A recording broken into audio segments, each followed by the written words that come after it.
కొడుకు పెళ్లి చేసేటప్పుడు తల్లి చెప్పాల్సిన 3 ముచ్చట్లు తెలుసుకుందాం. నెంబర్ 1, తల్లితో భార్యను ఎప్పుడూ పోల్చవద్దు.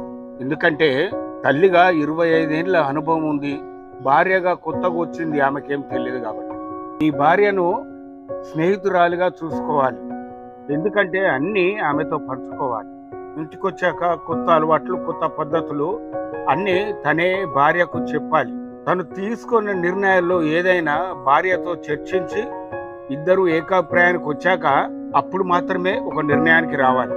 భార్యను, తల్లిని ఏకతాటిపై ఉంచాల్సిన బాధ్యత కొడుకుదే. భర్తనే భార్య సహకారంతో ఇంటి వాతావరణాన్ని అంతా వారికి అనుకూలంగా మార్చుకోవాల్సిన అవసరం ఉంది అని ప్రతి తల్లి కొడుకు చెప్పి, కోడలతో తల్లి ఎప్పుడు కాంపిటీషన్ కాదు అన్న విషయము ఇరువురికి అర్థమయ్యేలాగా చెప్పాల్సిన బాధ్యత కొడుకుదే. ఇటువంటి విషయాలు పెళ్లి చేసుకోబోయే ప్రతి కొడుకు తల్లి చెప్తే ఆ ఇల్లు ఒక నందనవనంగా మారిపోతుంది. మీరేమంటారు చెప్పండి?